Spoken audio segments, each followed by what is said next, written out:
तो लगातार चर्चाओं का सिलसिला इसमें जारी रखेंगे। सबसे पहले आपको बताएंगे चुनाव आयोग को लेकर उठ रहे सवालों के बारे में। आपको बताएंगे कि क्यों चुनाव आयोग पर इस तरह के सवाल खड़े हो रहे हैं। लेकिन उससे पहले बात कर लेते हैं एक ऐसे राजनीतिक दांव की जिसे भारतीय जनता पार्टी का मास्टर स्ट्रोक कहा जा रहा है।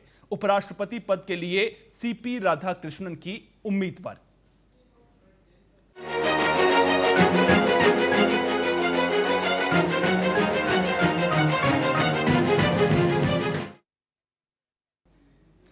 जी हां, बीजेपी ने एक ऐसे चेहरे को चुना है जो कई राजनीतिक समीकरणों को साधता है। पार्टी का यह फैसला सिर्फ एक पद भरने से कहीं ज्यादा है। यह दक्षिण भारत में अपनी पकड़ मजबूत करने, ओबीसी समुदाय को साधने और एक अनुभवी नेता को उच्च पद पर स्थापित करने की एक सोची समझी रणनीति है। सबसे पहले बात करते हैं दक्षिण भारत की। सीपी राधाकृष्णन तमिलनाडु से आते हैं, जो बीजेपी के लिए हमेशा से एक बड़ी चुनौती रहा है। उन्हें उपराष्ट्रपति पद का उम्मीदवार बनाकर पार्टी ने साफ संकेत दिया है कि उसका ध्यान अब इस इलाके पर है।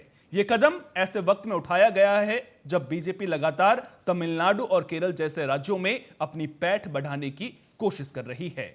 इससे न सिर्फ दक्षिण में पार्टी की स्वीकार्यता बढ़ेगी, बल्कि यह डीएमके जैसी क्षेत्रीय पार्टियों के लिए भी एक मुश्किल खड़ी करेगा। एक तमिल नेता का खुलकर विरोध करना उनके लिए आसान नहीं होगा। राधाकृष्णन का चयन सिर्फ क्षेत्रीय राजनीति तक सीमित नहीं है। वो ओबीसी समुदाय से आते हैं, जो देश की आबादी का एक बड़ा हिस्सा है। उन्हें उम्मीदवार बनाकर बीजेपी ने इस बड़े वोट बैंक को साधने की कोशिश की है। यह फैसला पार्टी के सबका साथ सबका विकास के नारे को भी मजबूती देता है, जिसमें समाज के सभी वर्गों को साथ लेकर चलने की बात कही जाती है।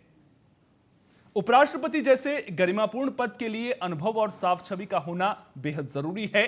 सीपी राधाकृष्णन इस कसौटी पर पूरी तरह से खरे उतरते हैं। वे राष्ट्रीय स्वयंसेवक संघ यानी आरएसएस और जनसंघ से जुड़े रहे हैं। कोयंबटूर से 2 बार लोकसभा सांसद और झारखंड और महाराष्ट्र के राज्यपाल के रूप में उनका लंबा अनुभव है। उनकी बेदाग और गैर विवादास्पद छवि उन्हें इस पद के लिए एक उपयुक्त चेहरा बनाती है। वे मौजूदा उपराष्ट्रपति जगदीप धनखड़ के बाद राज्यसभा के सभापति का पद भी संभालेंगे, जिसके लिए उनका संगठनात्मक अनुभव और राजनीतिक सूझबूझ बेहद काम आएगी।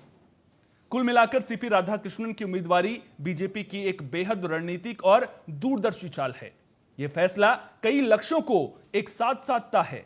दक्षिण में प्रभाव बढ़ाना, ओबीसी वोट बैंक को अपने पक्ष में करना और एक अनुभवी और स्वच्छ छवि वाले व्यक्ति को उच्च पद पर लाना। यह देखना दिलचस्प होगा कि यह मास्टर स्ट्रोक बीजेपी के लिए कितना फायदेमंद साबित होता है।